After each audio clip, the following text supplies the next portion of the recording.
അസ്സലാമലൈക്കും. കൊച്ചടുക്കളയിലേക്ക് എല്ലാവർക്കും സ്വാഗതം. ഞാനിന്നിവിടെ ഉണ്ടാക്കുന്നത് നെയ്യപ്പം. അതിനു വേണ്ടി 2 കപ്പ് അരി, 1/2 കിലോ. ഇത് 3 മണിക്കൂർ വെള്ളത്തിലിട്ട് കുതിർത്ത് കഴുകി വാറ്റ വെച്ചതാണ്. 300 ഗ്രാം ശർക്കര, അത് 2 കളറിലാണ് എടുത്തേക്കുന്നത്. അത് ഒരു കളറ് തന്നെ തികയാത്തത് കൊണ്ടാണ് 2 കളറിൽ എടുത്തേക്കുന്നത്. 1/2 കപ്പ് വെള്ളമൊഴിച്ച് ഉരുക്കി അരിച്ചെടുത്തതിന് ശേഷം 2 പ്രാവശ്യമായിട്ട് അരിയിലൊഴിച്ച് മിക്സിയിലിട്ട് അടിച്ചെടുക്കണം. മിക്സിയുടെ ജാർ എടുത്തിട്ടുണ്ട്. അതിലേക്ക് അരി പകുതിയോളം ഇട്ട് കൊടുക്കാം.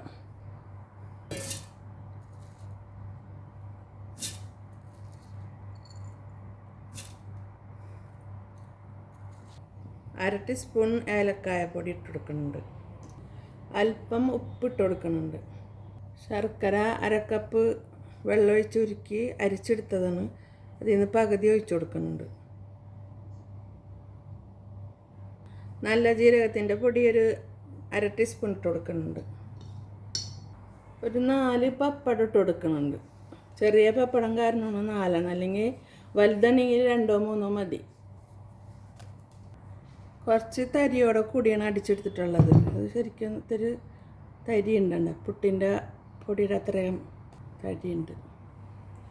ഒരു ബൗളിലേക്ക് ഒഴിച്ചു കൊടുക്കാം. ഇനി ബാക്കിയുള്ള അരി കൂടി ഇട്ട് കൊടുക്കാം. ബാക്കിയുള്ള ശർക്കര നീര് കൂടി ഒഴിച്ചു കൊടുക്കാം. അരി ബാക്കിയുള്ളത് കൂടി അടിച്ചെടുത്തിട്ടുണ്ട്. ഇത് രണ്ടും കൂടി ഒന്ന് ശരിക്കും മിക്സ് ചെയ്ത് കൊടുക്കണം. ആദ്യം അടിച്ചെടുത്തതും രണ്ടാമതെടുത്തതും അടിച്ചതും കൂടി ഒന്ന് നന്നായിട്ട് മിക്സ് ചെയ്ത് ഇട്ട് വേണം റെസ്റ്റ് ചെയ്യാൻ വെക്കാൻ. ആദ്യമൊക്കെ നെയ്യപ്പം ഉണ്ടാക്കുമ്പോൾ ശരിയാവാറില്ല.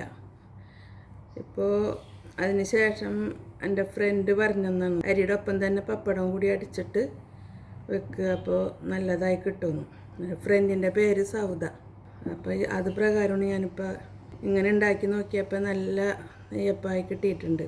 ഇത് കുറച്ച് തരി കൂടി വേണം. തരിയോടെ കൂടിയായിരിക്കണം അടിച്ചെടുക്കേണ്ടത്. ഫുള്ളായിട്ട് അങ്ങോട്ട് അടിഞ്ഞ് പോകരുത്, അതും ശ്രദ്ധിക്കണം. ഇത്ര ലൂസാവാൻ പാടുള്ളൂ. ഇതിൽ കുറയാനും കൂടാനും പാടില്ല.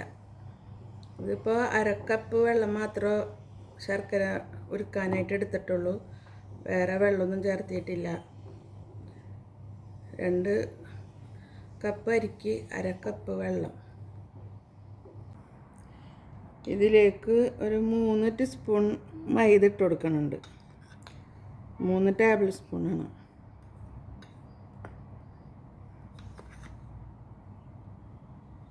ഇനി നന്നായിട്ടൊന്ന് മിക്സ് ചെയ്ത് കൊടുക്കാം. മൈദ ഇട്ട് കൊടുത്തപ്പോൾ കുറച്ച് ലൂസ് പോരായി വന്നിട്ട് ഒരു 3 ടേബിൾ സ്പൂൺ വെള്ളം കൂടി ഒഴിച്ചിട്ടുണ്ട്. അപ്പോൾ ആകെ ഒരു 3/4 കപ്പ് വെള്ളം. ഇതിനി ഒരു 6 മണിക്കൂർ റെസ്റ്റ് ചെയ്യാൻ വെക്കാം.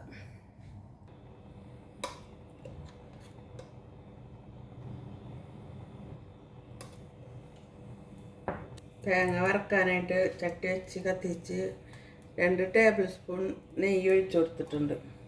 നെയ്യ് ചൂടായിട്ടുണ്ട്. തേങ്ങ ഇട്ട് കൊടുക്കുന്നുണ്ട്.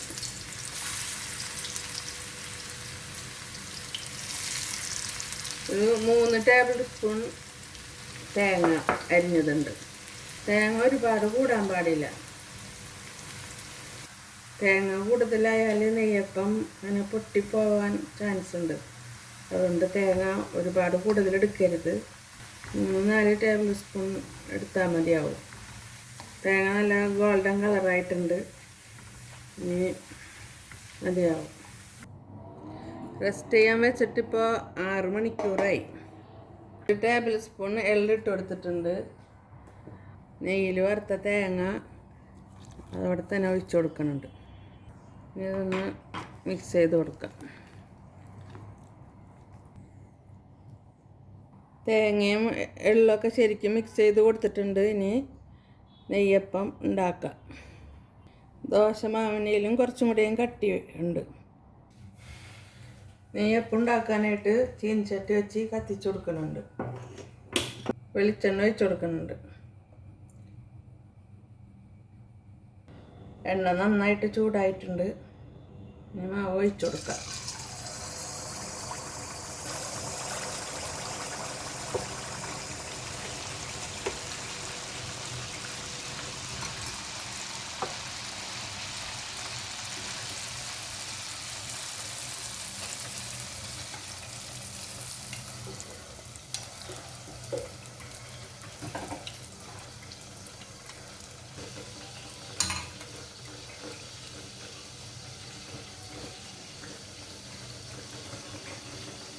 തീ ഒരുപാട് കൂടാതെ ശ്രദ്ധിക്കണം.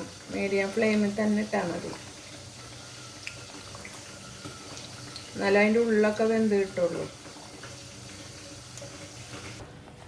നമ്മുടെ നെയ്യപ്പം റെഡി ആയിട്ടുണ്ട്. ഇതെടുത്ത് മാറ്റാം.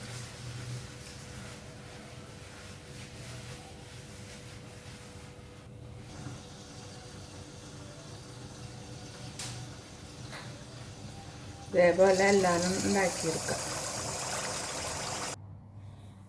അങ്ങനെ നമ്മുടെ നെയ്യപ്പം എല്ലാവരും റെഡിയായി. ഇതേപോലെ എല്ലാവരും ഉണ്ടാക്കണം.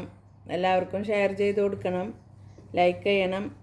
ആദ്യമായിട്ട് കാണുന്നവരുണ്ടെങ്കിൽ സബ്സ്ക്രൈബ് ചെയ്യണം. ഇൻഷാ അല്ലാഹ് അടുത്തൊരു വീഡിയോ ആയിട്ട് വരാം.